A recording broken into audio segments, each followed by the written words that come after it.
I was accosted by two groups of children. One group 3 times while I was walking the dog today. The Swedes are kind of new to this whole going door to door selling candy, so you can buy your school trip to my wherever. God, they do. It's not really a thing. Well, it's not the school. In this case, it's like the idrottsförening, the little sport thing, like the soccer team or whatever. Yeah. Yeah. And so like the problem being that I guess they didn't really divide up their territory. So like I got caught in like 2 groups, and then one of them just didn't recognize me twice, and then the other one then they ended up coming to my door. I'm like, no, I still don't have any cash money. Also, I haven't touched a piece of hard money in Sweden in 2 or 3 years at least at this point. So I'm like, I don't even know. Like, I can't just Venmo you, child. I'm sure they just presented a QR code. Yeah, exactly. I was surprised when we went over there because I'd been under the impression it was just going to be like completely cashless, and then we show up to the grocery store and it's like, hey, your American credit card might work, but you might have to sign something, and also we do accept cash. And I was like, oh, well, shit. Yeah, most places. I mean, I don't think I've encountered a place that doesn't accept cash. Well, I mean, I have actually, but there's usually like cafes and stuff like that. But it's just mostly like everything accepts cards, so like why bother? Yeah. So the door-to-door candy selling thing, which that is just so bizarre to me to hear about it anywhere else, because I always associate it feels like you said it's new. Like, this is not something that I feel like in general, like in Nordic countries, just going door to door trying to sell something feels like a faux pas or something. Yeah, it's not something I've encountered ever. Even like, do not I've never approach even me. I've never even had a Jehovah's Witness or anything like that. Yeah, obviously, this is God has removed his view from here for long ago. But so there just isn't. Yeah, I don't know. It's a weird thing. It's a weird thing. I used to get like workmen who'd do like that thing, where it's like, I'm doing all the driveways in this neighborhood. I can get you it on like a half off thing, or like I'm doing all the roofs. That's something you still get, but that's about it. Yeah, I just this last week, so I make the mistake of answering the door for just about anyone. And this last week I answered the door for someone, and they're like, "Oh, we're from your power company." And I'm like, I'm looking at these dudes standing here who are wearing street clothes, like very street clothes. Like, one dude's wearing like an obvious Hurley shirt and he's just kind of standing there. They've got their name badge, but one of them's just turned backwards. And I found out apparently it's like they're trying to do like door-to-door solar panel installation sales. And the company is top tier. And I usually, the thing that gets on my nerves is I can usually see a shirt of what they are, and I can just type, like whatever Reddit before they've even knocked on the door, because I'm like, oh, hey, you are part of a pyramid scheme, and I'm sorry. Do you want some water? But it's like, these guys were persistent, and they were really, it just gets me when they're like, well, it won't cost you anything, and by the end, you'll own your own solar. I was like, wow, that sounds too good to be true. Like, I wasn't born yesterday. But I found out no matter how polite you are, you have to tell them to fuck off. Sorry. Because they are not allowed to leave. It's like the whole thing when you get a scam call, and it's like, they can't hang up. You have to hang up. But the thing that bothered me, though, is so what they do is they try to they're like, oh, when are you going to be home so we can send a technician out? And by that, they mean a salesperson. And even then, I was like, what are you guys selling? That was the first thing. And they're like, well, we're not selling anything. We work with Potomac Edison, and we're here to... And it's like, no, you don't. And I'm looking it up, and apparently, like, the technician will come into your house and then just bully you into trying to sign a contract. I'm just like, yes. But also, I'm like, what? You're casing my house at this point. Like, if you're showing up, like, hey, when are you and your spouse going to be home? All the time, actually.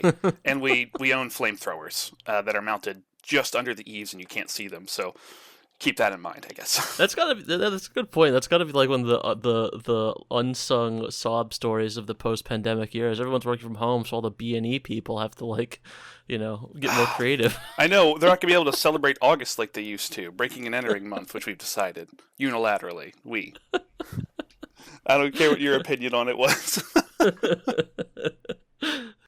But yeah, I know that's true, or maybe it's just even worse. Although honestly, to be frank, I think a lot of the people who have most stuff would probably just like get in an RV and leave anyway. So it'd be obvious once the bus is no longer there. Yeah. So there's still good stuff. No one's gonna get anything from my small potatoes house. It's like, nah, they'll get maybe your grill or your mower if you haven't got that. Oh sequestered yeah, somewhere. yeah. Yeah. Well, grills, that's a hot commodity these days. If you've just been using it. Oh, grill humor.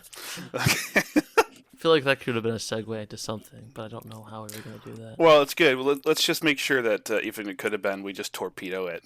Welcome to the save state. No, kidding. No, I mean, yeah, I guess might as well. Welcome to the Save State. This is a podcast where we talk about video games.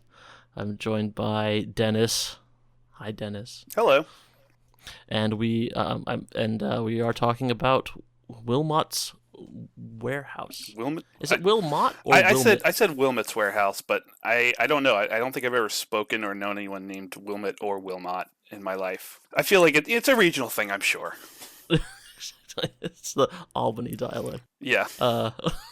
So this is a puzzle game, very, very lo-fi, I guess you'd call it. I guess so, yeah. I don't really know what this term is for like this pseudo-retro look where it's like, if you look at it real quick, you could think it's an Atari game before you like actually look at it for more than a second.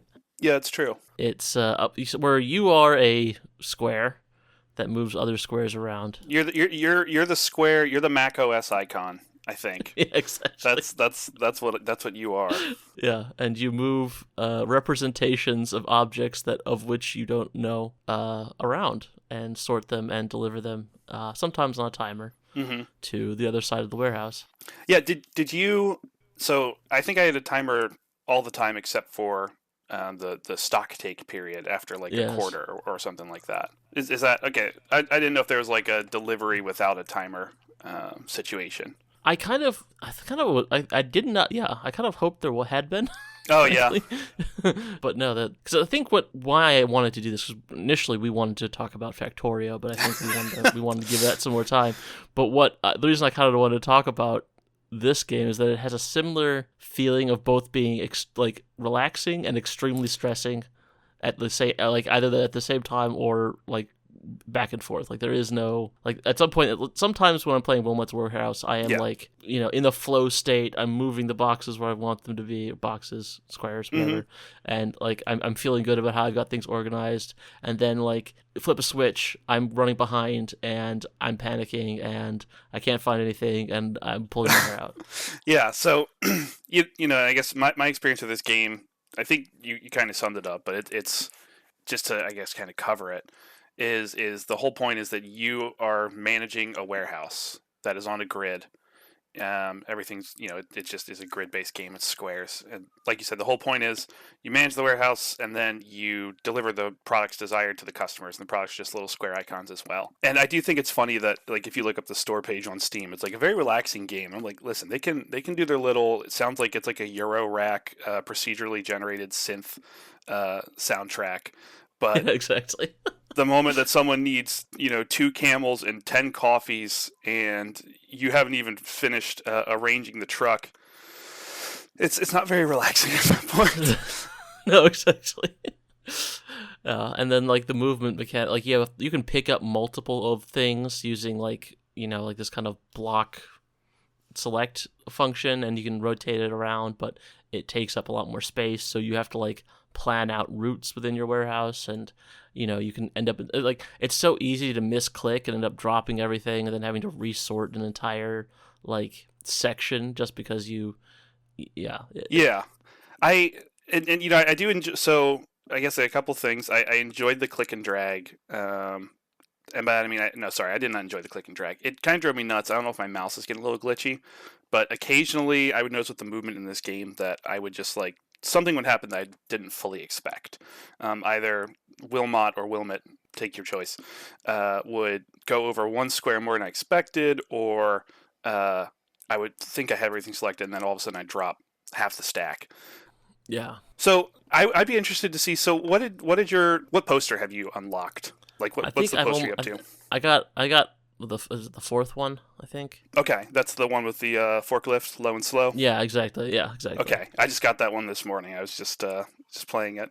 So I'd be interested to see and obviously this is an audio medium, but I'd be interested to see what your warehouse ended up looking like, because I harkened back to my 6 months working at Walmart, and I had product like lined up and I was facing it to make sure that I've got like my designated aisles and everything.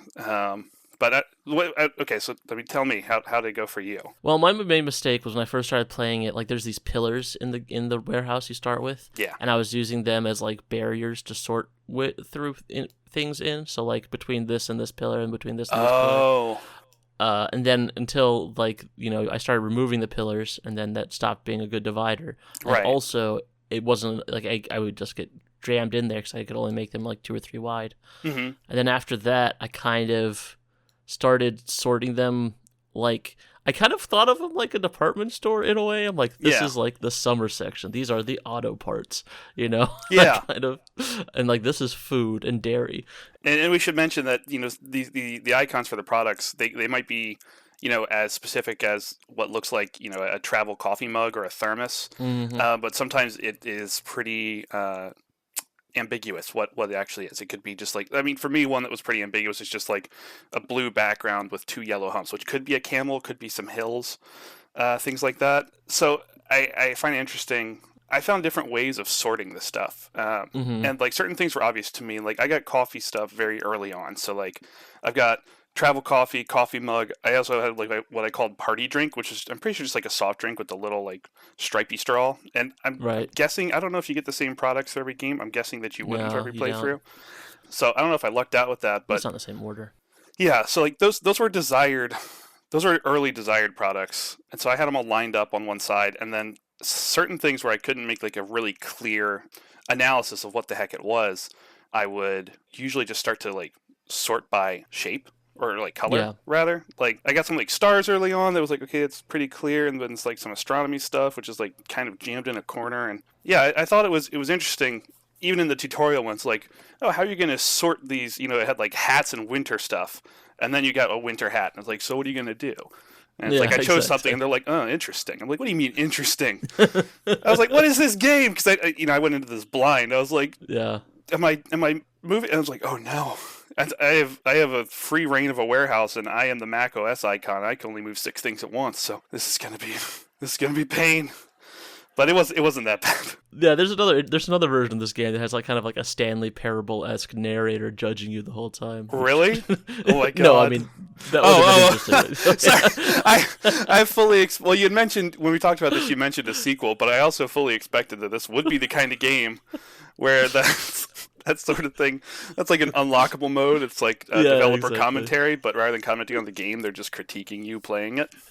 Yeah, exactly. Oh, like you really think that's associated with that? Like, no, like I had one that early on I decided was a tea candle, and then as I started loading, like getting more and more items, I realized it kind of mixed better with the food because I thought it looked more like a birthday cake to me. So like there were points where like things would switch like that. Like there was these things where I was initially getting, I got this thing that looked like a shifter diagram. Yeah, I know. Is it the like yellow and red one that kind of has like a? I just got a bulk delivery of those right when I was. Sorry, go ahead. When I first got it, I was like, okay, well, I'll put this with like the car parts because I already had like a switch and a bulb, and I was thinking this was like my car parts department. And then I started getting more and more of these things that were just these circles, like with lines that connected to them, so they certainly were not more shifter diagrams. So that one I also went from being like in the car part section to like these kind of more abstract numeral displays. Yeah, it's funny how that worked. Yeah, that's really interesting. Like I mentioned, I had the little coffee area, and it's funny how you conceptualize these things. And I'm sure I see that they've made a board game of this. That'd probably be a lot of fun to play, honestly. Because I think, at lead from my experience was I do make up stories about some of the things. Like, so, on the middle right of mine, I had the coffee section.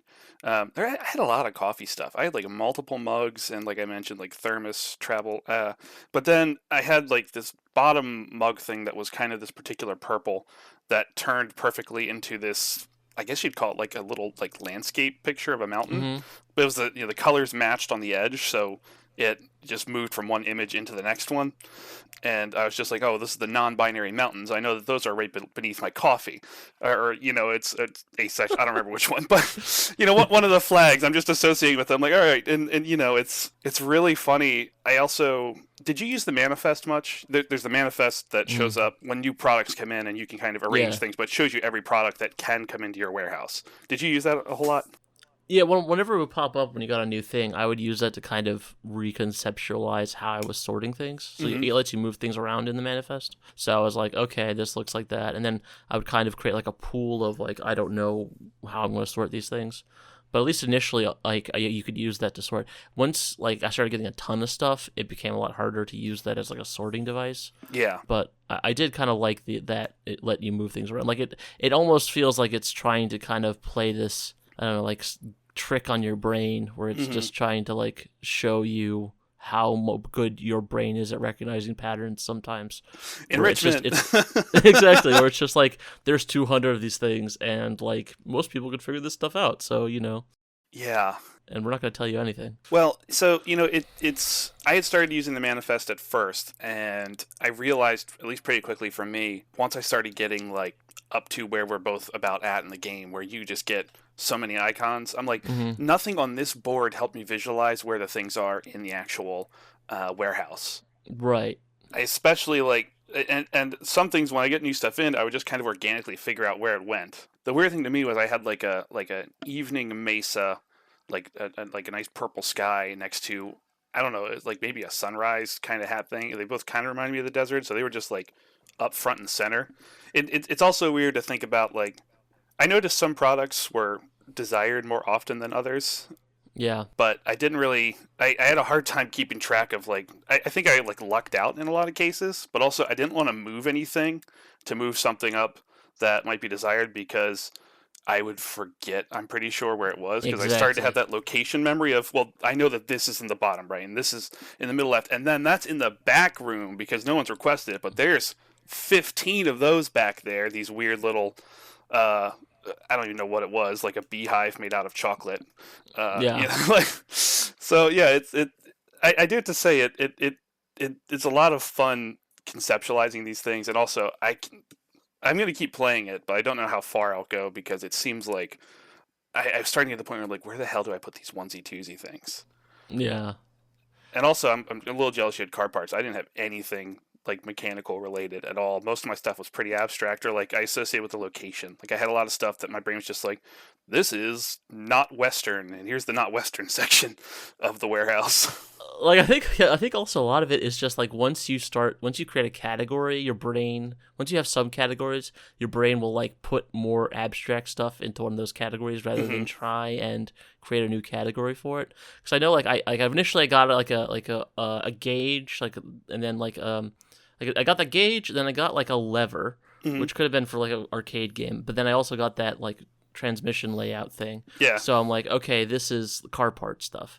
And then I got like a circle-y cog looking thing, which could have been a lot of different things.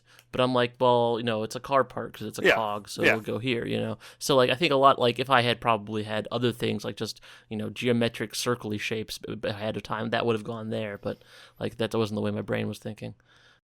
Yeah. And it's funny because I had a lot of stuff that were like stars to start with. Like I had 5-pointed, 6-pointed, 7-pointed stars, and they had different colors, and those kind of ended up near the astronomy stuff. But I didn't associate them with astronomy because there was some separate stuff for that. But then right beneath that and above the coffee was what I just called cheese because it kind of looked like Swiss cheese, but I think it was really just an orange and yellow like grate icon. Yeah.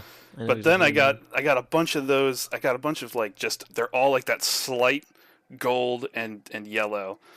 Geometric shapes, and they weren't really desired, and I just shoved them in the upper left corner of the warehouse. I'm like, this is where these go, but the cheese is next to the coffee. I'm like, so I can't move the coffee. And I like that you mentioned that we arbitrarily assign categories to some stuff or use existing frameworks. And I'm sure that there's probably some psychological paper out there that's uses this game, especially if it's random. I could see this being a lot of fun for like even like a thing to teach kids about categorize, or even teach adults like how they categorize things, and yeah, it's a lot more interesting than I thought it was going to be. Like, and I did mention to you, I thought that I hadn't even heard of this game, but once I started playing it, I think I very briefly saw a clip of this, maybe in a Jacob Geller video or something else. I don't remember the context in which that was, but That sounds about right for him. yeah, yeah. But yeah, this is it's a lot of fun. It's very interesting, very interesting. Yeah, yeah. So like a reason why I just wanted to do another reason why I wanted to do this episode, the sequel just came out, and I kind of wanted to get something out before I started playing the sequel. Oh, is it just Wilmot's Warehouse 2, or is it? It's like Wilmot Saves the Day or something. I don't know. Oh, okay. Wilmot's Wilmot Big Day works Out. it out. Yeah, that's it.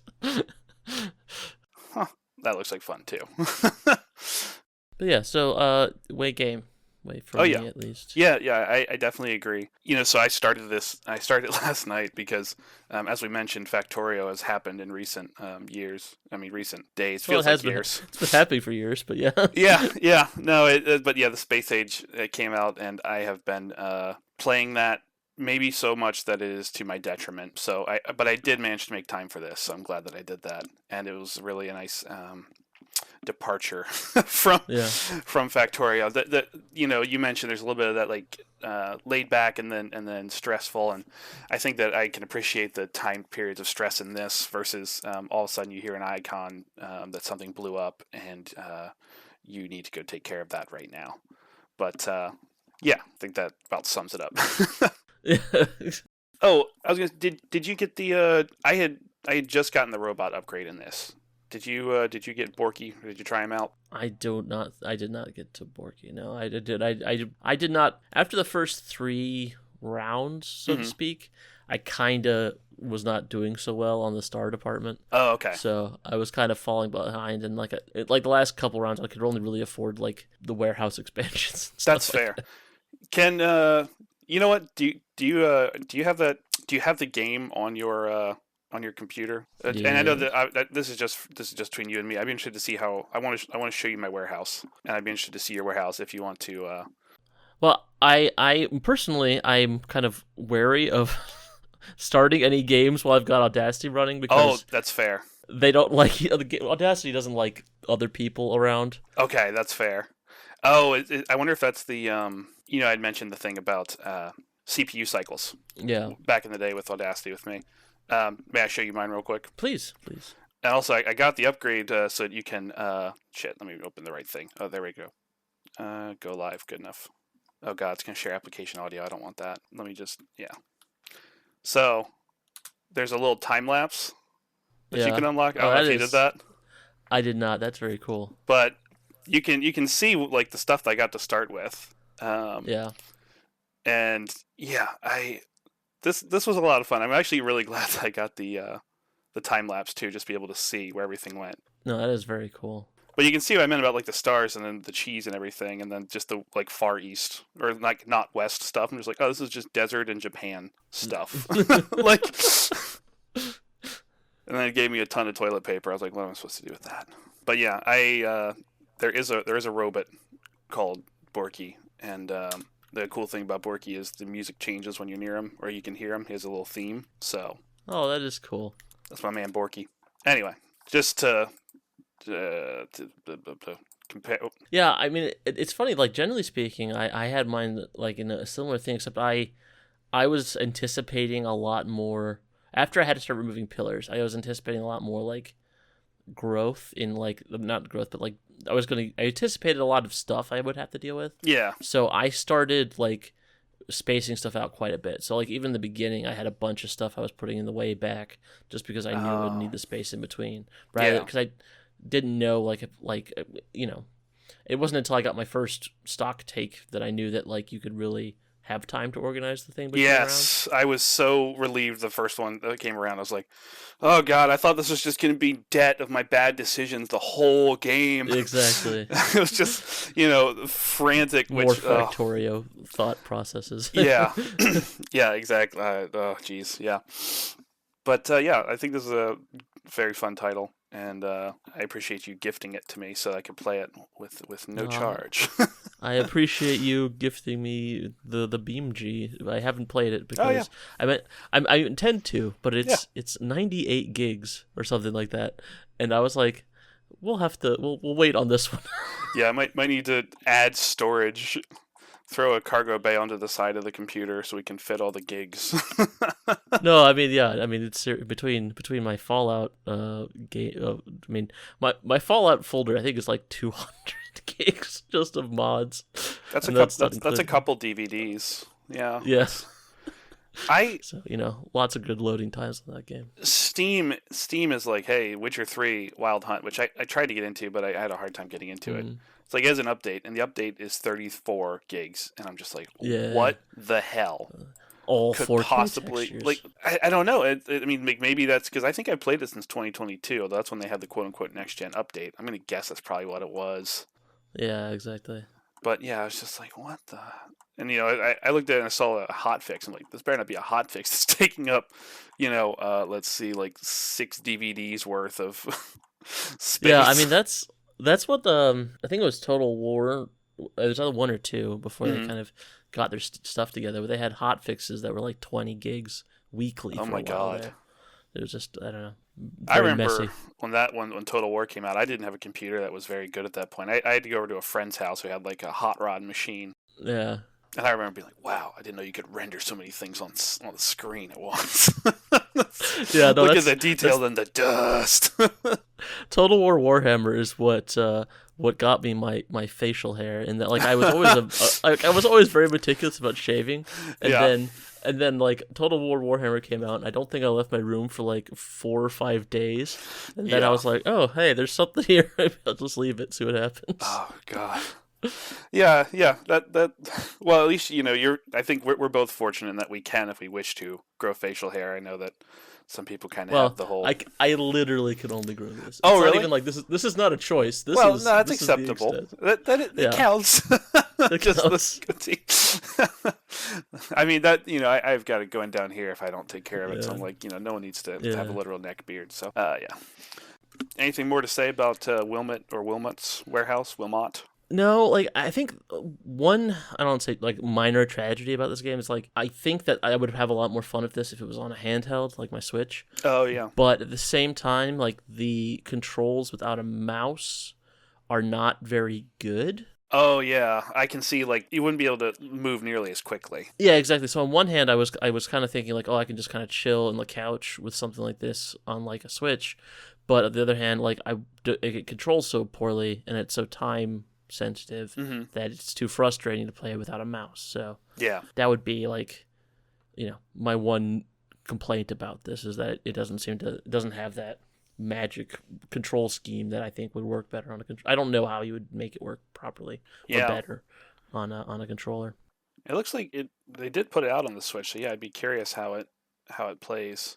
Or maybe they've modified it. Yeah, I tried playing it with my 360 controller, and it's like the way you can kind of like click on multiple boxes when you want to. Is it like you like hold a button and like kind of navigate? Yeah, but and then you have to. But it's it didn't really.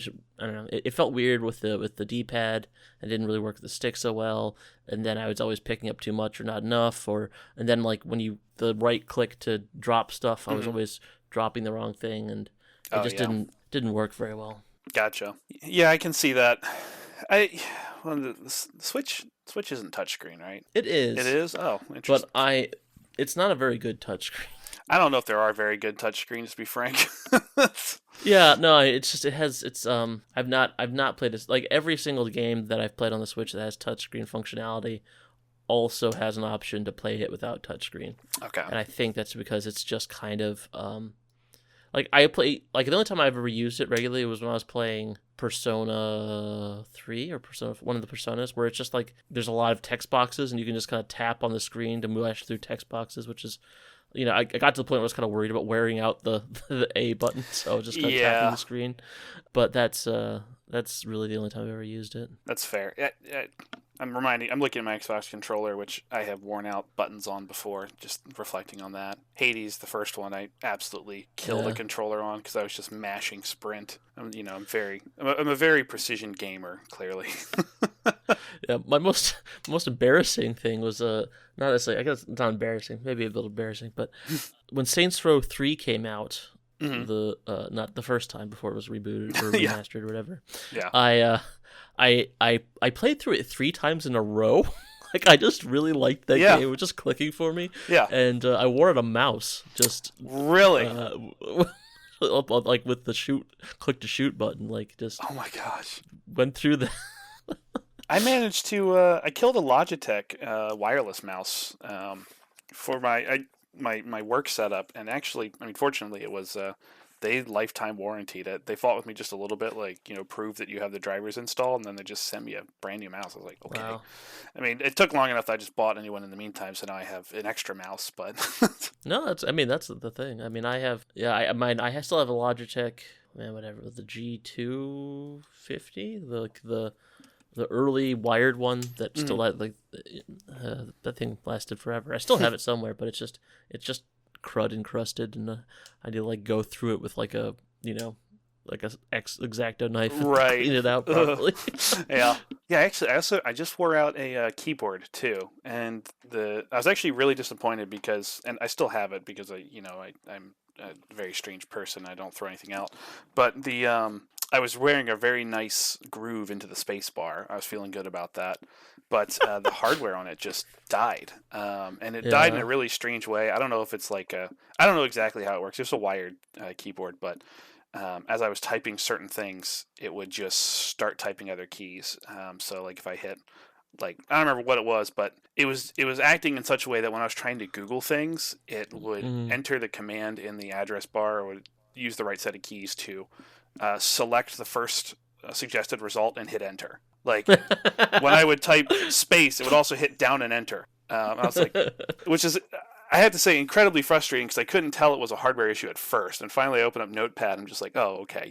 I'm typing numbers and it's just doing whatever it wants to. I was just like, oh man. I think I've had that thing now for 6 or 7 years, and I will just throw it out because there's no reason to hold on to an old broken keyboard. But yeah, I know. I hear you. Reason has no place here. Yeah, I have a Corsair mechanical keyboard. It's like the K. I bought it 8 years ago, and I love it, and also because it's it's backlit, but it's not RGB. And it has all the newer ones, they're all RGB, which I don't really want, but I just want something that's backlit. But I also like having the manual roller for the volume control as opposed to the buttons. And it's either if I wanted to get a new one, I would have to get the fancier RGB one, which I don't want. Or as you type, there's explosions of color from each key.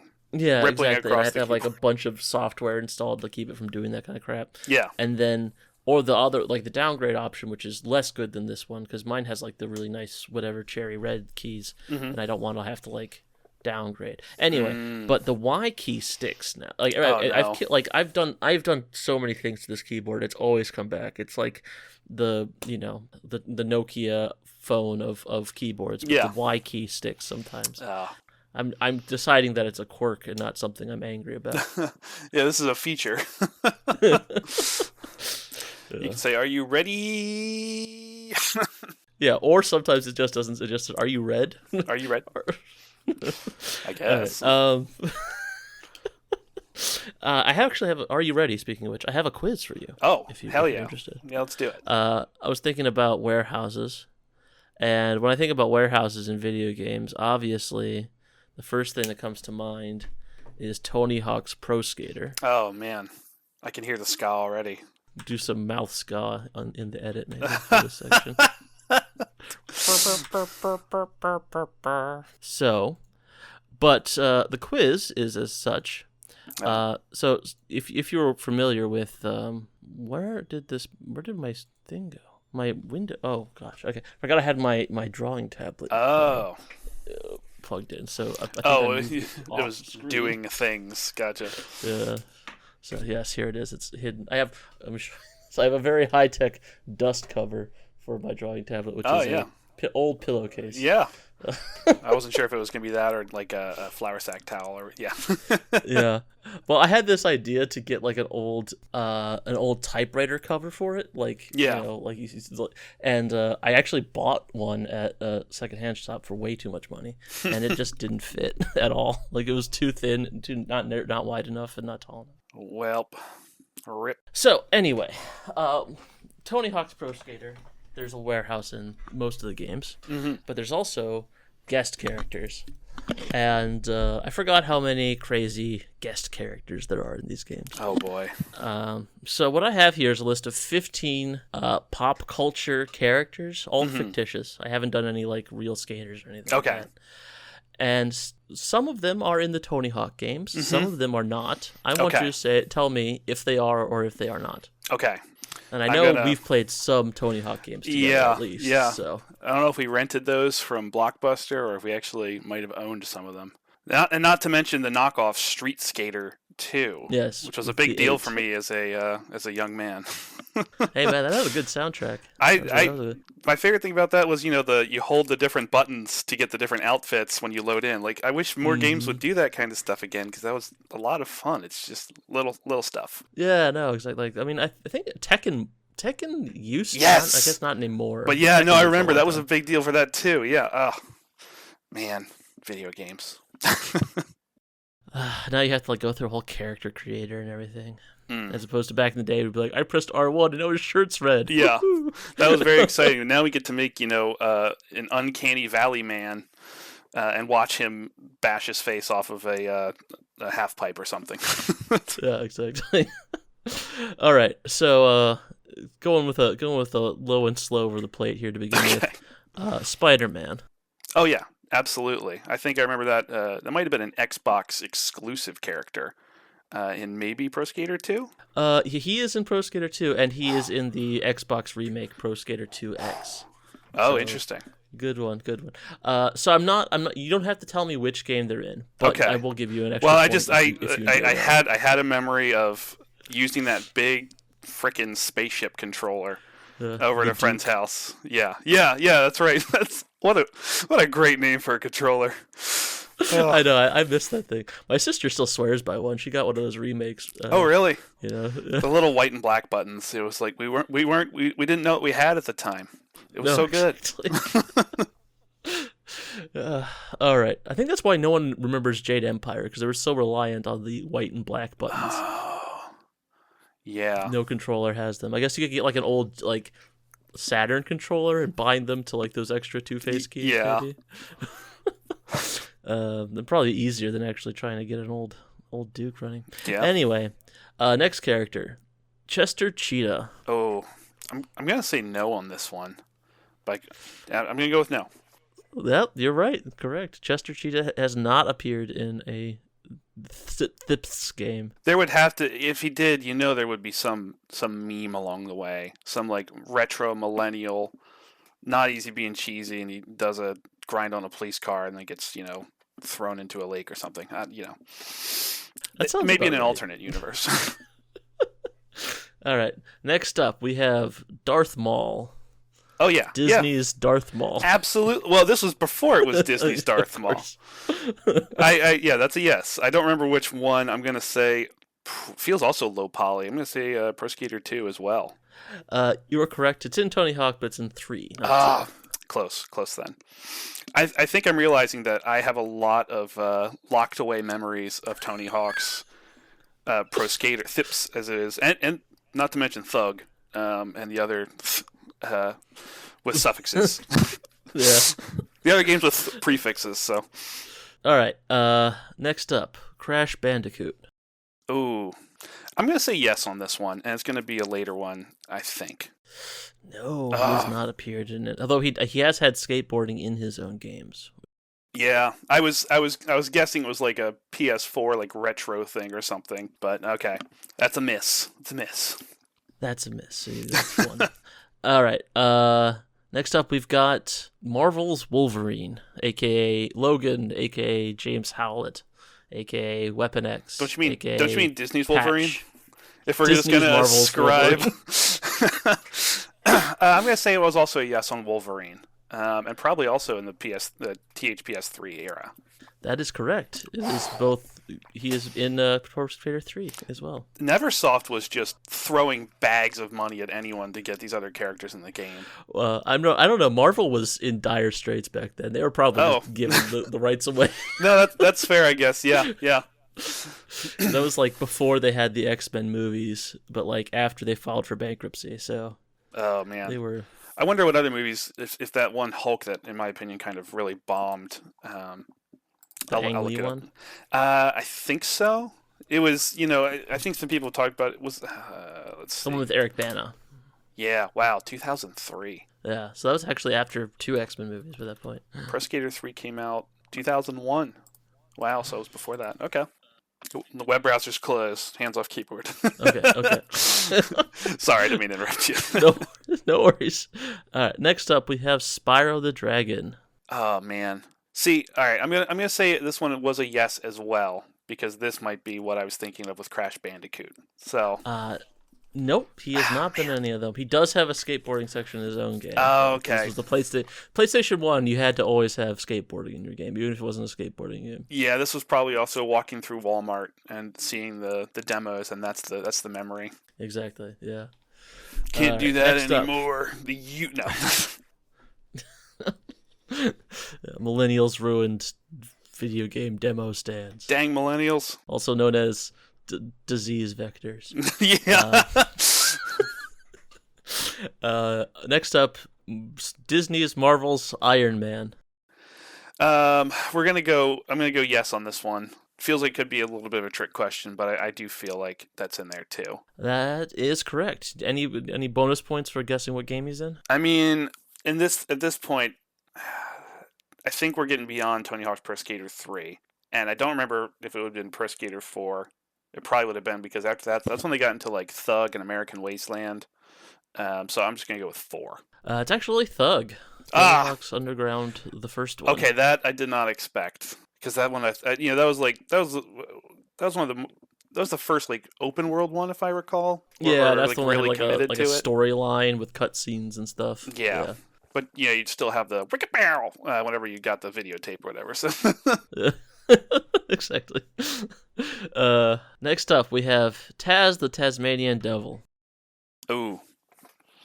All right, we've been kind of A-Bing these so far, but I'm going to say no. I'm going to say no. I don't remember seeing this anywhere. I'm not getting a memory, so I'm probably screwing the pooch on it. But yeah, I'll say no on this one. Yep, you are correct. He has not been in a Tony Hawk game. Okay. I'm still aware of the meta now of the AB, but I can't commit to that because that's when I'll get thrown off. So. All right. Next up, we have Marvel's Lucas Star Wars Jango Fett. I'll say no on this one, and if it is yes, I'll be surprised because it'll be probably a more recent one. But I want to say no. So I'll say no. No, he was included in Tony Hawk's Pro Skater 4. Man. Oh. Clearly, okay, a dead zone for me, perhaps. Yes, he can't. He has a jump jet maneuver, but it is not an actual like fly mechanic. It's just a special trick. In case you're wondering. Okay, it's like a really good ollie, basically. Yeah. Probably would have served him better. Mm-hmm. All right, next we have Marvel's Daredevil. Disney's Marvel's Netflix's Daredevil.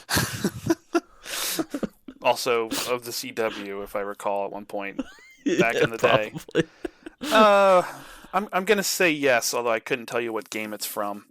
It feels like they really were just jamming all the superheroes in there who might be actiony, which is most superheroes who are actiony. No, he is not. Although, like, he does kind of fit in like the leftover bits of Marvel characters that we're trying to do something with in the 90s. Yeah, someone with a skin tight suit who we need to put on that skateboard. Yeah, exactly. Real easy to put those little pointy ears on the red man mesh. Yeah. Next up, I guess Hatsune Miku, the Vocaloid. No way. I will. No, but it's gonna be yes. I'm just gonna say no And I'm going to be so frustrated when you tell me that Hatsune Miku is like, oh yeah, that was just 4 years ago she was in. So go on, give it to me. No, she hasn't been in any Oh, thank Tony God. Hawk games. I was so concerned. She should be, though. That would be a lot of fun. I They would trying revive the series. I don't know where the series is at right now, but they would revive it. I'm sure it's dead. That's probably not dead. No, I was just trying to think of like characters that show up in places that I never expect them to, and it feels like Hatsune Miku is one of those ones that I always shows up in places. Yeah. Like the licensing agreement must be pretty friendly. It must have been just so. Okay, so you mentioned that Marvel was in dire straits, and they really did like again, remembering Spider-Man and Tony Hawk and all that and Wolverine, but it's like, what the hell? That was back when things were very Wild West with licensed characters in. I'm thinking of maybe not as Wild West when I think of like Soul Calibur. But I mean, there was the full ass Darth Vader and Yoda in I think 4 on the PlayStation, which was kind of wild. It's just the various characters just showing up, and even I guess now, Mortal Kombat still has a little bit of that. Well, and Fortnite's entire shtick is just that. It's like Peter Griffith is mowing down like Darth Vader the Machine Gun. Yeah, I forgot that there is he's ripped too, isn't he? Well, there's ripped and regular. You can get different skins. Let me just look that up real quick. Okay. I don't want that anymore. I'm closing that. I don't need to see ripped Peter Griffin, and especially because it still has like the cartoony outline and everything, but he's just smoldering at the camera, and I don't want that. That's not a Family Guy anymore. No, that's an unfamily. No, I guess dads can be ripped too. I guess. No, they can be, but this kind of like has a second Family Guy. That's kind of the impression I'm getting. And it's not just the ripped; it's the way he's looking at the way the subject is observing the camera. He doesn't dress like a guy who's ripped dresses. No, no ripped guy's ever worn green slacks. No. I don't know. Last time I saw someone wearing green slacks. Yeah. Next up, we have Eddie the Head, the mascot for British new heavy metal band Iron Maiden. I want to say yes, and I want to say it was a secret character. You are correct, although I think most of these have been secret characters.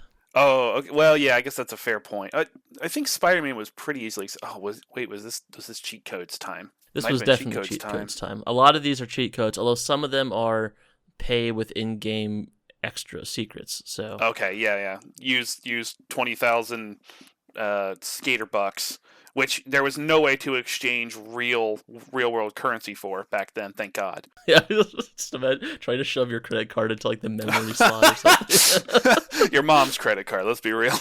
Exactly. Although they probably had that in Japan. All right, but he was in Tony Hawk's Pro Skater 4. Okay. Next up, we have Doom Guy. Ooh. id Software's Doom Guy. Or is it ID? I've always said id. I think it's id, yeah. I always assumed it was id, like, psychology concepts. Yeah, Ego, exactly. superego, id. Doom Guy. The music's just playing in my head. I'm going to say no on this one. No, you're wrong. He is in Tony Hawk's Pro Skater 3. So not only does he shred demons, he also shreds the half pipe. Indeed. He shreds the U-turn. Never mind. All right. How about the millennial version of Doom Guy, Master Chief? Oh yes, absolutely, and was probably an Xbox exclusive. Has to be in it. I feel very confident about this one. He's not. Not that I found. I mean, it could be that I'm wrong, which is always possible. No. I think you're correct. It just maybe I was confused. Feels so maybe I was right, remembering. doesn't it? You said Doom Guy. Well, they both have the helmet, so exactly. it's practically the same person. Kind of. A little bit. Although I don't know if there's as many like religious. Actually, are there as many religious references in Halo? It's been a long time since I played it. I don't think it's called Halo. There's like the Covenant, and well, you're raising some salient points here. Yeah. Okay. I mean, yeah. So yes, I suppose. All right. Next up, Silent Bob of Kevin Smith fame. I'm so I'm gonna say yes, although it's reminding me of I don't remember which Tony Hawk it was where it had the entire Jackass crew in it, because it wouldn't have been that one, I don't believe. But it does feel like, would Kevin Smith license? You know what? I'm changing it to no. I don't think Kevin Smith would license Silent Bob. No, he has not actually been in any. Although there was a character, a hobo character you could encounter who looked a lot like him. Oh, but there yeah. was no Silent Bob did not show up in one. And that might have been the character you're mentioning might have been the Jackass game, which I think was that American Wasteland. I know. I rented they started that leaking one. in.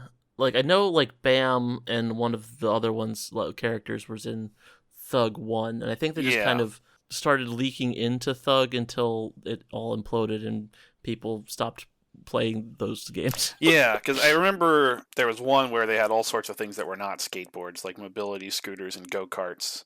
I think that might have been American Wasteland, or maybe I think that was American Wasteland. Yeah, and that one was comprised. There was a lot of Jackass representation there. Yeah, exactly. Which people don't talk about these days. There's not as much Jackass representation in video games there used to be. And I think that culturally, we're really suffering for it. It was just a weird point in like that middle part of the Bush era where it was just like Jackass, the Bam Show, yeah, CKY. These are all like just skateboard douche culture. It was just like like a thing. We just completely forgot about it. As soon as like Obama shows up, we're like, skateboards? I don't know what that is. What is Never that? heard of it. Ooh, what did I do? I turned off my monitor somehow. Oh, that was interesting. Yeah, I noticed that you now are only bathed in orange light. I kicked. Okay, there we go. I kicked my desk from underneath, and it bounced up, and then the pocket knife I have on my desk hit the button on the bottom of my monitor. Very Rube Goldberg. Exactly. Yeah. I'm being accosted by a cat at the moment, so oh god, ow. Sorry. Yeah, that's my usual interaction with cats. Mm-hmm. Being accosted. And saying oh god, ow. Yeah. And last, but certainly not least, our big green friend, Shrek. Yes, and he rode a skateboard that was made out of the door to his outhouse. And I want to say this was THPS 3, because it feels chunky era, but it could have been 4, but I'm going with 3. It's actually Thug 2. Really? Oh. Yes, that late. Wow. Well, it was still a pretty chunky era, if we're being honest, especially on, because that came out on PS2 still, if I recall, or like that generation. But I think, was that one that also released on PS3? No, I think American Wasteland might have. I'm not certain. They were cranking out games back then. Oh yeah, I mean we had one. There was one every year, I think, for a while there. And this was Activision was publishing back then, right? Do they still publish? I think because Neversoft got like absorbed into the Activision conglomerate, and I think technically now they just test DLC for Call of Duty. But, yeah. Wow. Yeah. Oh, they also developed a Spider-Man game after Tony Hawk's Pro Skater, so maybe that's part of the. What you know? What I forgot about. I associate it so much with EA. With Gun 2023 and Gun 2024, as we discussed last time you and I spoke. But I forgot that they practically did the same thing to Guitar Hero. They wore that franchise right the hell out. As soon as Activision really, because I'm trying to remember, was the first Guitar Hero under Activision? I just remember when Guitar Hero Rocks the 80s came out, which was effectively a DLC disc. It was a standalone game, but it was effectively DLC. And then all of a sudden, stuff just started coming out. Yeah, so Rock Band and Guitar Hero was because Rock Band was developed by Harmonix. Yeah, and then Harmonix, I think they sold it. Neversoft did it then, and then Harmonix then moved over to Rock Band. Okay, that was it. And that was my. I remember that was my whole thing. It was like, I was like, we had Guitar Hero 1 and 2, and then the team who originated that moved over to Rock Band. And that was why I tended to follow Rock Band versus Guitar Hero 3 World Tour and the other various releases under that franchise. Yeah, of course you had to buy all the peripherals and all that stuff too. Yeah. Okay, so Activision had acquired Red Octane, and then several publishers wanted to acquire Harmonix. and then MTV acquired Harmonix. Oh, okay, Guitar Hero Encore Rocks the 80s. That was actually the last one that Harmonix did, and that was the end of their contract, and that's when they moved to Rock Band. So that's Okay. quite curious. Though that's a good point. I wonder because I had Rock Band for the PlayStation 3, but I wonder how much because I mean like Rock Band uptick was because of the Wii remote peripheral. Because I feel like most people I knew who got into Rock Band got the Wii version because you could just stick the Wii remote in the back of the peripheral. Like it wasn't like its own separate thing. If I'm remembering that correctly. No, I think you're right about that. Because and then like you could compete with that once on other consoles once that like market started to exist. But I wonder if without the Wii remote, if we would have had that phenomenon at all. I think that we would have. Also, real quick, I just want to take an aside. Oh, I think it just went away. When you were speaking just a moment ago, there was like a slightly high-pitched noise, which sounded like maybe like some radio frequency interference. No, that's my washing machine. Oh, okay. All right, that's what it was. Okay. Well, it's from the Carter administration, I think. They delivered those to Sweden. So I think that we still would have had it, and that I never got involved with the Wii versions of the various music rhythm games at all. I had played Guitar Hero on the PS2, I think it was, and then I had moved on to the 360, and I remember like literally showing up to not GameStop, but one of the other companies at the time, the one that was attached at the hip to Hollywood Video, and like at midnight to get Guitar Hero 3, actually, because I think it was before Rock Band had come out. And yeah, I don't know. I mean, maybe it was made a little easier with the Wii. I don't know if the drums actually would go through the remote. No, true. You raise a good point, though, and I do wonder how many peripherals like were actually more successful because they were able to just be plugged into something like the Wiimote. Although, to be honest, I know that's different markets for things, but I feel like the Wii hasn't had a whole lot of staying power for me personally. No. Because I think the gimmick started to really wear out at some point. But at the same time, it's also very difficult to like emulate that controller. Yeah, and I also just have I know that I've got instruments in the basement, for Rock Band / Guitar Hero that haven't been touched since 2018 was the last time, because we had a party and we actually had a projector going with Rock Band, which was a lot of fun. What was the lag on that like, though? Not bad, actually. It's an old projector, so it just used the component red, green, blue on my Xbox 360. What sucks is a bunch of the songs have expired. Yeah, even at that point, like DLC I had downloaded, even though that machine hasn't connected to the internet, it had a time bomb that... Oh my god. Which is so frustrating. It really hammers home the whole... It's like, you're not buying this, you're buying a license to use it, and we're gonna put a timer on that. So that part sucked. But yeah, I don't know. I don't know if it was so much... Maybe we also had more of a... We as a world had more of a budget, both in terms of time, money, and space for a bunch of plastic instruments back then. And I guess it was kind of a craze, because it's like, I don't think anyone's really going nuts for it right now. There's still, a niche group of people who are playing things like Rock Band, Guitar Hero. There's like I think it's free, and I think it's open source, like basically emulator that you can run on PC and to play like custom songs. And there's a streamer I followed for a while who he would do that. He would do drums. I don't remember what it's called, but no, I know what you mean. Like, I think you also like had some people who went to that. Was it Rocksmith? The like you can plug your actual guitar into here. I have played that too. Clone Hero is what I was talking about. That's the one that basically is like the rhythm game that will play tracks from Guitar Hero 3, Rock Band, and custom ones. But yeah, Rocksmith, the one where effectively it would just take the quarter-inch instrument in and do the audio equivalent of OCR to figure out if you're playing things right. I actually really enjoyed that. It's a lot of fun if you have a friend too, so you can both play on one of the tracks, and you actually learn how to play the instrument, which is nice. Yeah, exactly. I've always wanted to do that, but I haven't. It's always been like, it's always been like slightly like, oh, that's a cool idea, and then I shuffle it back to the back of my brain and then not forget about it completely. Yeah. Also, I haven't had like a full electric guitar in a minute, so. I know. I have it. Yeah, right. Of course. Well, next time you're in the contiguous United States, that'd actually be something if you want to mess around with it. I have all the stuff. You can even run Rocksmith on the computer, I believe, but I think I still have it for the Xbox. So, yeehaw. Yeah, man. I mean, it still works, right? Yeah, I haven't fired up the Xbox for a while, but it's been sitting.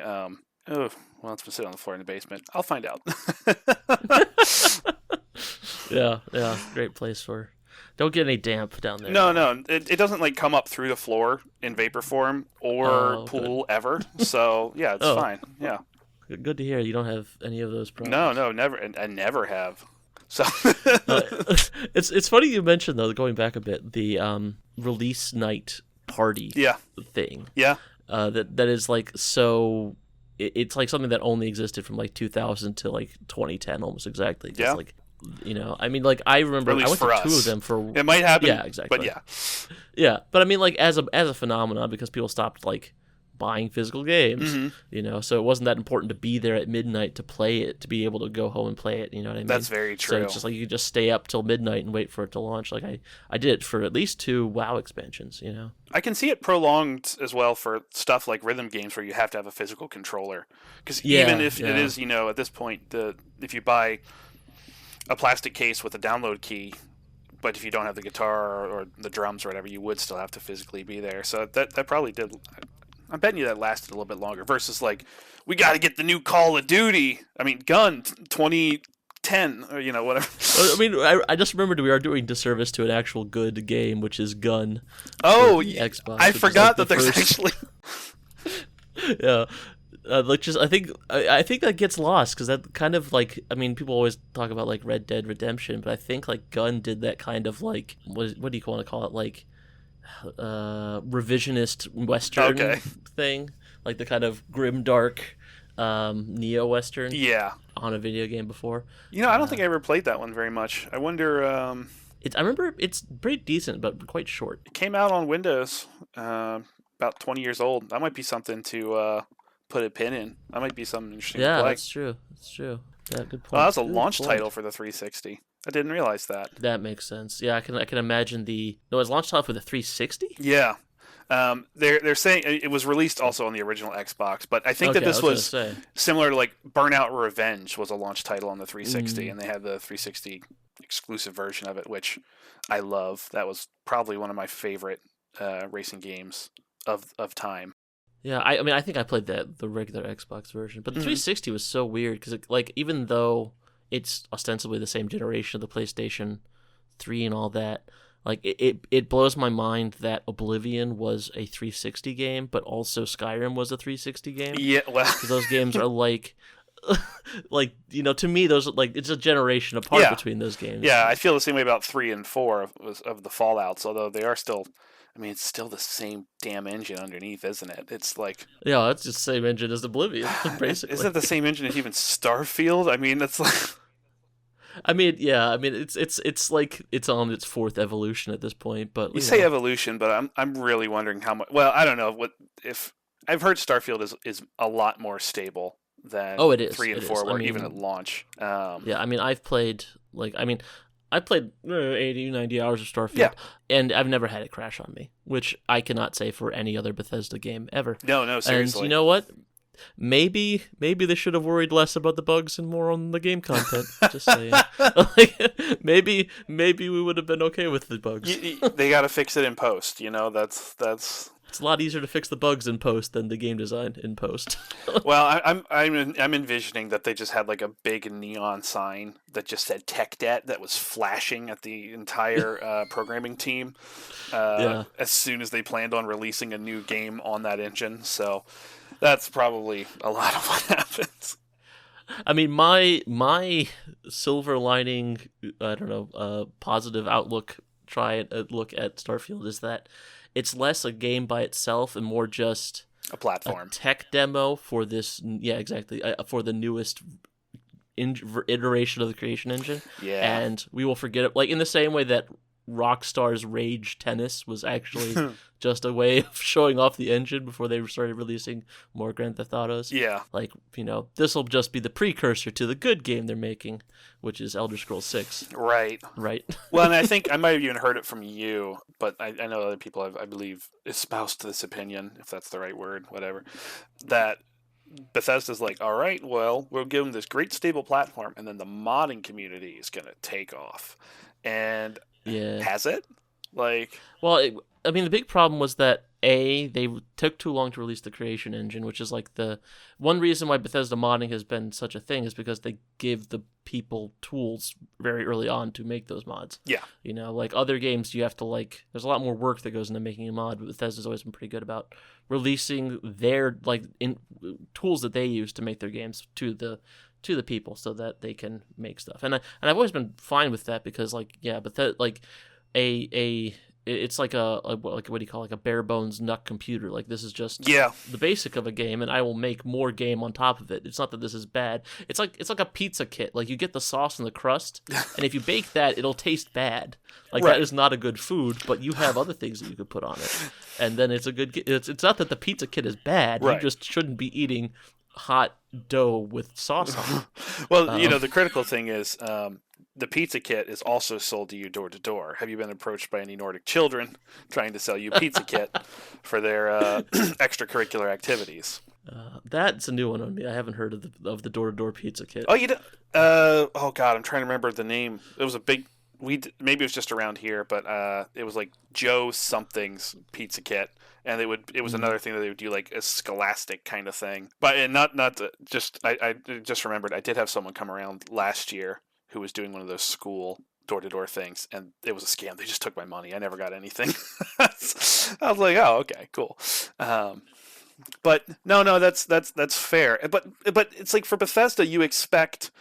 Like Fallout 4, I was able to sink a lot of time into. I didn't even play it modded. A lot of games I actually don't play modded. Even Factorio, I really just played the base game for much of it, and I've got 300 hours into that before I even got to the DLC. But it's like Fallout 4, that had a lot of meat story-wise. Like it had interesting areas, interesting sites. So, and I haven't played Starfield, but I've gotten the impression that it just doesn't have nearly as much as I think players were expecting from a Bethesda title.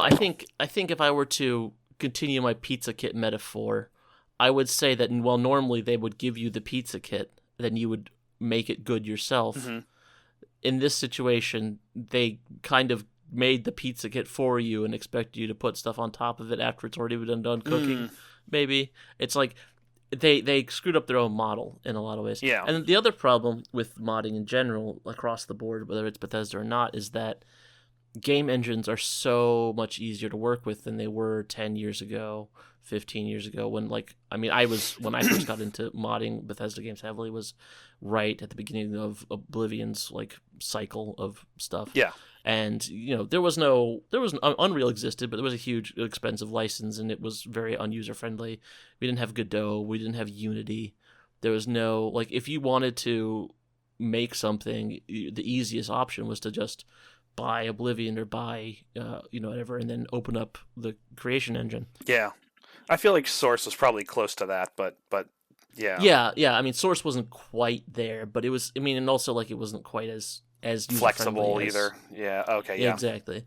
Yeah, but now, if I wanted to, I have an idea. I'm thinking about if hypothetically I'm in high school and I have an idea for something, instead of being I'm going to make this in an Oblivion mod, I'm just going to fire up Godot and make this. Yeah. You know what I mean? It's which it does take a really long time to launch. Yeah.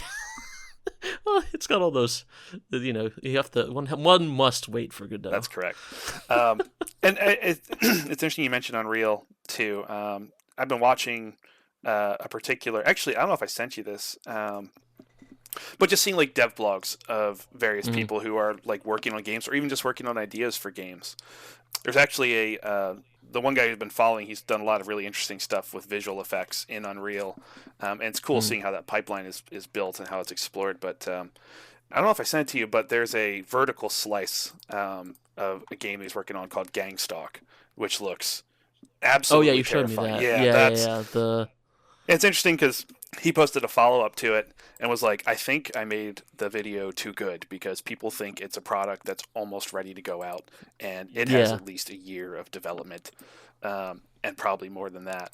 But I'm setting a deadline. But it's because it really, aside from the fact that some of the stuff was clearly an extruded impact font, I was like, wow, this looks visually nailed it. And like this, and already like I'm sucked in. And it's like, and it's impressive that that was able to be put out. But seeing that kind of devlog for a game like that come up, like that's something that years ago didn't even exist. So yeah, you're right that basically you did limited options, and back then it would have been something like Oblivion and just like a total overhaul, or even just tack on where you want.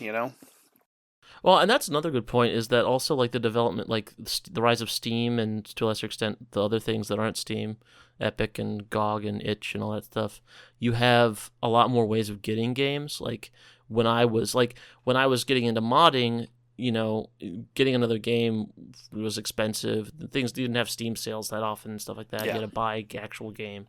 But, you could download a mod that had like a few more dungeons in Oblivion or whatever.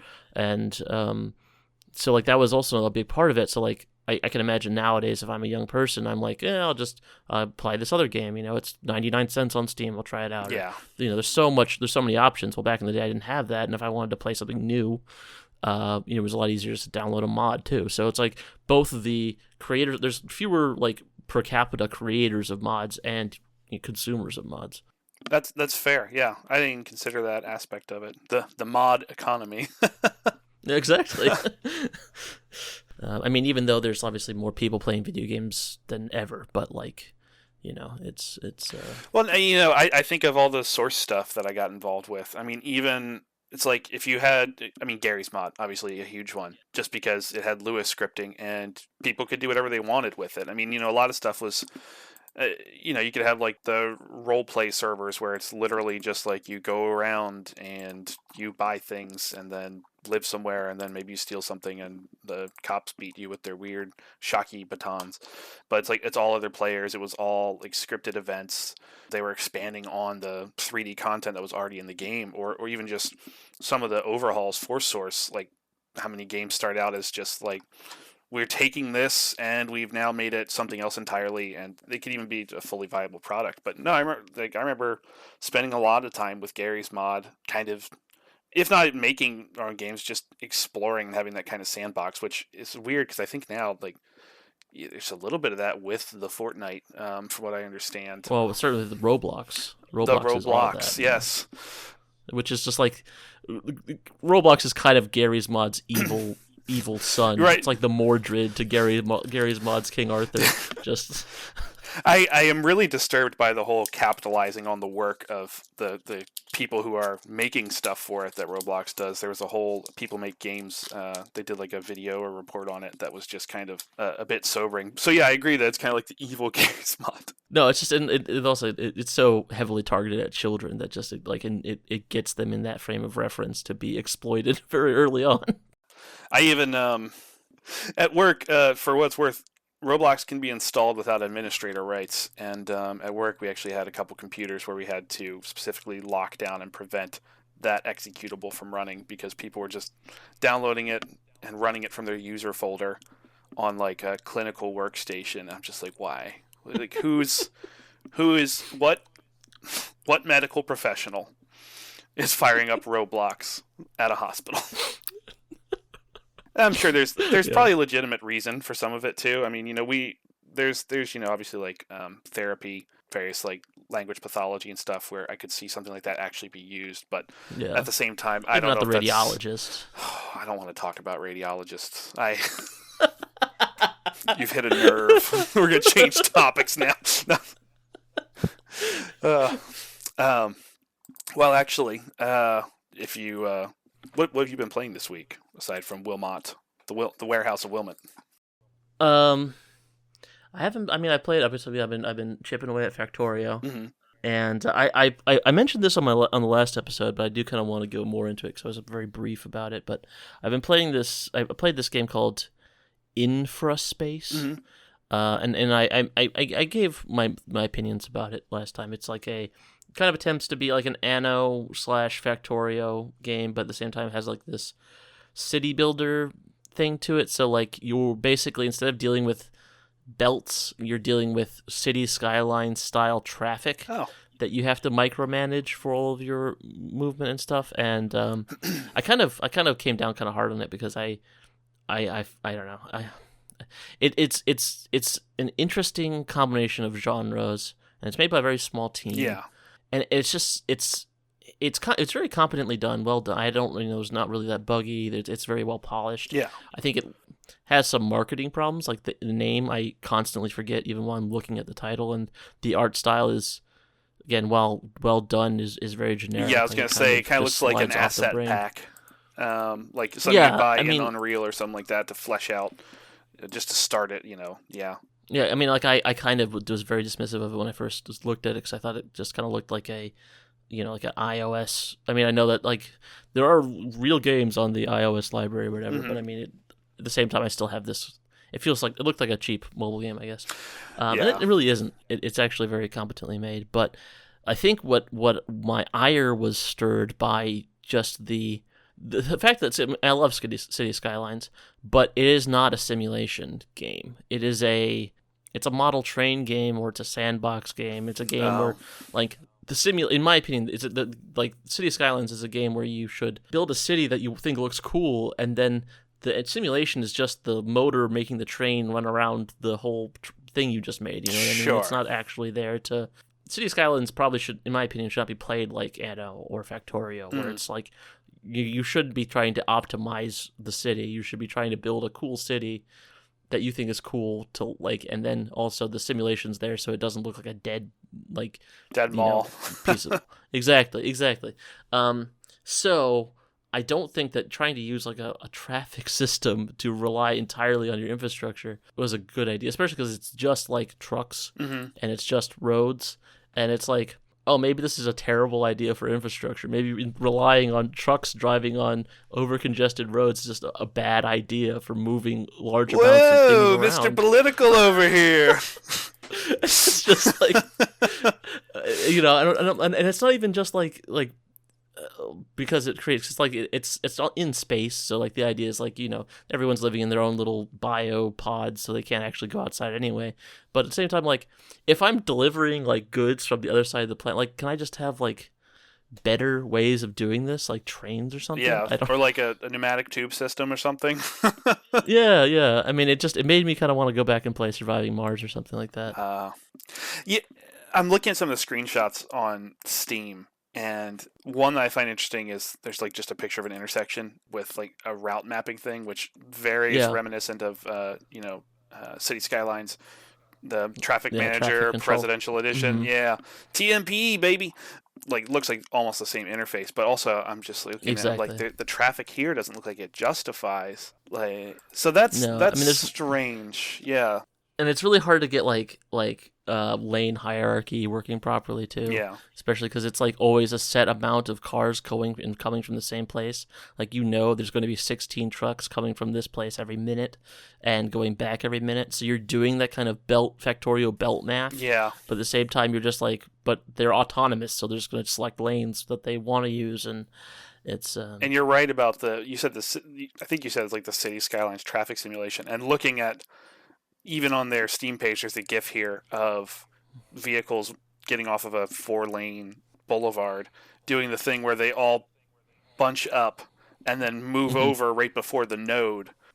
Yeah, exactly. And that was my least favorite. They can just teleport to the left somehow. And that's my least favorite part of City Skylines, was just how frustrating. I haven't played City Skylines 2, but in the first one, just how frustratingly pants on head stupid the traffic was.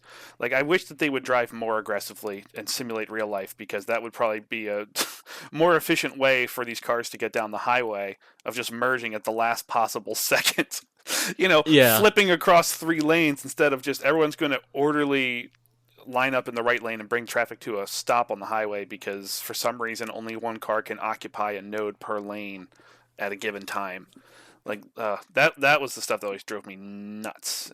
And that's a game that I had to play modded, because once you built a city of a certain size, it was just so incredibly frustrating to try to manage traffic vanilla. So, does City Skylines 2 improve on that, by the way?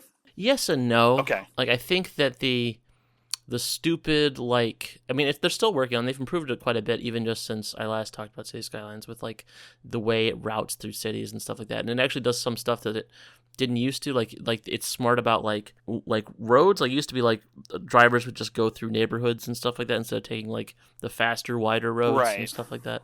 And they're much better about selecting that. And then, like, the freeway math makes a lot more sense. Or you don't see, like, people doing the stupid thing where they're just changing lanes or, like, just flipping.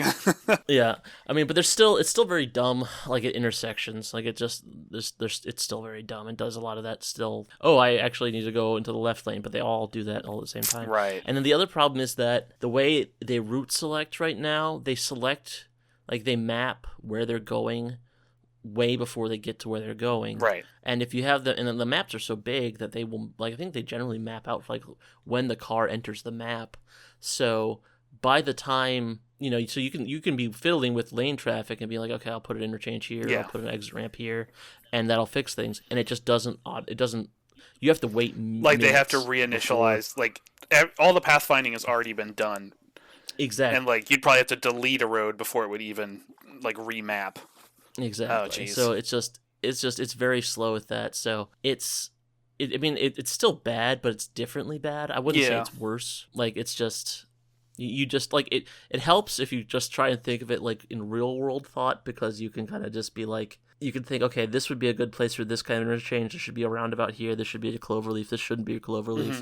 And then you just kind of, like, fire and forget and come back, like, half an hour later and be like, did this actually fix anything? Right. And that's really the only sane way you can work it. The problem is when you have that congestion in the cities, because, like, they've tied, like, they've added a ton of the simulation in this one. So, like, now you have, like, death rates that are tied to health, which are tied to death rates. So if the ambulances can't get to the people when they're sick, they die in their beds, basically. Sorry, it shouldn't be funny. you can't get the hearses there, then they just rot, and then they spread disease. And everyone else in the house or apartment building dies. Exactly. So you just have massive death waves because of, like, a traffic jam, essentially. And it's one of these things that's just, like, I can see why you thought that would work, but it's like this 1 week, like, I mean, and to be fair, like, I guess traffic is the one weakness of all city planning. It's like this stupid thing that we all have to deal with, just idiots and 2-ton steel machines driving whichever way they want. Yeah. And I guess I don't want to, like, I don't want to, like, dunk on the City Skylines developers, because obviously traffic is not an easy problem to solve, and a simple A-star pathfinding is not gonna make it look realistic. But no, it's it's a good point. But yeah, it is so frustrating seeing. Sorry, bugs. We have a fungus gnat from a plant that was brought into the house, and by that I mean probably several fungus gnats. They're just annoying. Was brought into the house. Yeah, blameless. It was a passive voice, or something. It entered the house. But yeah, that particular, just seeing that particular, like, City Skylines 1 traffic backup thing is just, it is painful to see. And I can't imagine there's no one good solution for that sort of thing. Just trying to simulate the way people actually drive, and especially when all the vehicles are on such an accelerated time scale, where it's like they have to make a trip in, like, a minute across a distance that in real life would take several to hours. Yeah. So but it makes me wish there was something better, and I can see that if I was playing it, I would also kind of have that same impression. I wouldn't want to play another game where I know I'm getting into it, I'm getting City Skylines 1 traffic and just being like, especially if all the traffic just appears to be, like, more or less industrial. I'm just looking at some of these grids and it's just killing me to see. I mean, that's exactly the problem, is that it's like, in City Skylines, if there's a traffic jam, I'm just like, this is annoying. I'll just mow down some buildings and redo this intersection. A little bit of, like, eminent domain. Yeah. Yeah, exactly. But, like, it's like, but you have to do that. But at the same time, it's like you're thinking like Factorio. Like, I need to get 32 of these in here per minute. Oh gosh. So I need to have. So you're trying to, like, do that, like, Anno Factorio math, but with the City Skylines traffic, which is just unreliable. Yeah, Yeah, exactly. Which is like I said, it's a decent idea and it's executed competently. It just is a terrible combination. It's like ice cream on pizza or something. It just Yeah. doesn't work well. You keep coming back to these pizza metaphors. Did you eat? I am hungry, I guess. What have you been playing? Well, I think you probably know the answer to that. I've been playing Factorio Space Age. I have so far put a platform in space, but I've not visited any other planets. And last week I found out that I can't. I don't think I mentioned this to you. I might have. I played if I was not working or sleeping. I was playing Factorio, and that does mean I wasn't necessarily eating or drinking water either. And I gave myself a 10-hour migraine, followed up by the following day, even the mental effort of driving 30 minutes from one town to the next made me feel sick to my stomach. I've never worn my brain out like that before. So I now have set timers for myself so that every 25 minutes I get up and I do anything else. And then after I've done 3 of those, I take half an hour and do anything else that isn't looking at the screen. Which is to say, great game so far. Having a lot of fun. The quality of life is incredible. I can't wait to get into it more. Except for your physical quality of life. That's immaterial. It's whatever. I'm still here and I'm fine now. So yeah, no, but I that's the first time I've ever actually done that. And I've had some friends who've described something like that before, and I don't think I really understood. Like, because that can happen with like work stress and things like that too. I've never actually burned my brain out to the point where it was exhausted. It couldn't do anything. It's a scary thing to have done, but it's good to know that it's there so that I can account for it. But yeah, exactly. I don't know. What I'd be curious to see is how many hours I have played Factorio in the last 2 weeks. I don't know if I'm able to see that myself on Steam. I might be able. I mean, I would look at you, but your profile is private. So. Is it really? But you're my friend. You also have like do not disturb on and stuff like that. But if you go to the Factorio page, does it show you friends who have played recently? I don't even think so. Let me look. Because I see it. It's like you've played 17 hours recently. I can see that. Yeah, it says. Doesn't even say you have it. I have one friend who wants it and one friend who has played it, but that's not you. Oh wow, I must just be very private. I think I did that at one point because years ago my boss had me on Steam. So if I was doing something on Steam, I didn't want him to know about it. Yeah. I'll see if I can find. I do want to just to know how much I've done. Just to know. Oh, let's see. I mean, because if it's I won't tease you if you've got like any orc massage on there. No. God, so let's see. I've played 3.2 hours of WILMOT'S Warehouse, so I can subtract that. So I've put in about 81 hours in the past 2 weeks. So I've played that's a full-time job of Factorio. And that was with 3 days that I was not, because the Wednesday after it came out, halfway through the day, my brain was ripped. Thursday I didn't touch it. Friday I played a little bit, and then I was out of town for 2 days. So I've played a lot of Factorio. But yeah, so that's the other thing I did. I did play very briefly. I saw a demo for a game called the ENJENIR, spelled ENJENIR, which is I gave it a shot. It's basically like if the village idiot just got appointed by the king to be the chief engineer for the kingdom. So you just hammer stuff together, and it's interesting. It's still, I think, an early access thing. I'm not going to buy it right now. The demo lets you get a pretty good idea of the game. What I didn't expect was like one of the first missions you do after you get out of the tutorial is like, oh, you got to stop these. My fence is broken, and there's animals that keep trying to get to my like carrots or whatever in my garden. Can you help me build a fence? So I build. There's like a fence that's like a 3, row or whatever. I just built something very similar, and then I press okay, and then what happens is I think like a 120-pound cat comes flying into the frame at 25 miles an hour and busts straight through all of the wood, and I fail immediately. Like, oh, okay, I didn't realize that this is what's happening. So sorry, your anecdote is funny, but I did so oh no. Scots English is an interesting language, and I don't think I've ever seen it written. Yeah, this is good. So you sent me the Scots English page for engineer, in this case INGINEER. I don't want to read any of these things out loud. because I feel like I'm not allowed to. But it is very critical thinking. Concerned with applying scientific knowledge, mathematics, and ingenuity to develop solutions for technical, societal, and commercial problems. This article is a stub. You can help Wikipedia by expanding it. It should be noted, of course, on this article that the Scots that was how do you pronounce UISED? Uist in this article was written by a body that hasn't a good grip on the line. I mean, this reminds me of Scottish. Do you remember like seeing like the Scottish tweets, like Scottish Twitter? Scottish Twitter was a good time for a while there. Oh, you got me, Moira. I'm on the protein.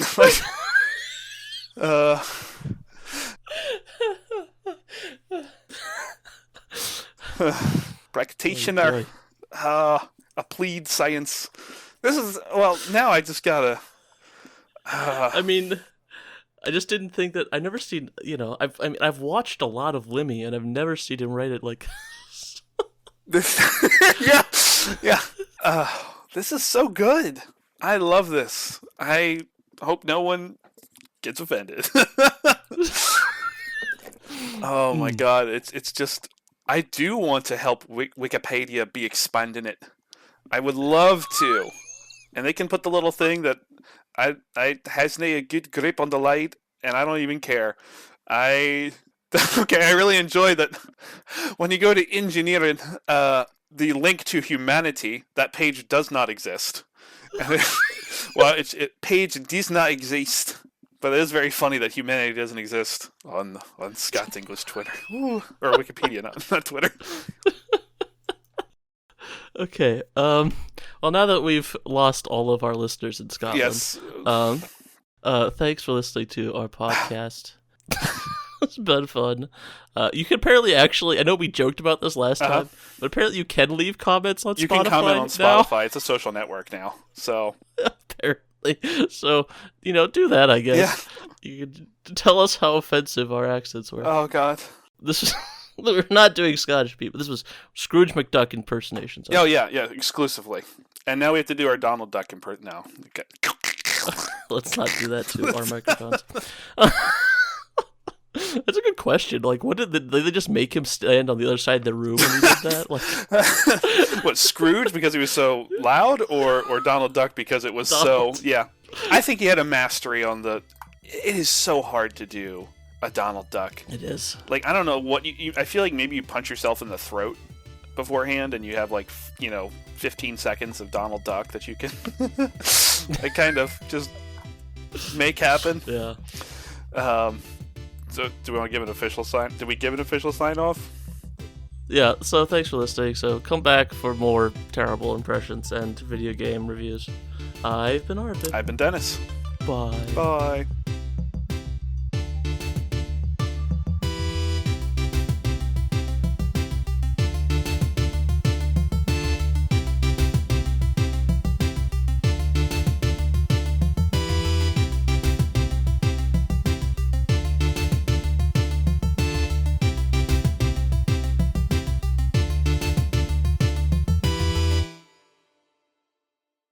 A calf is a baby cow.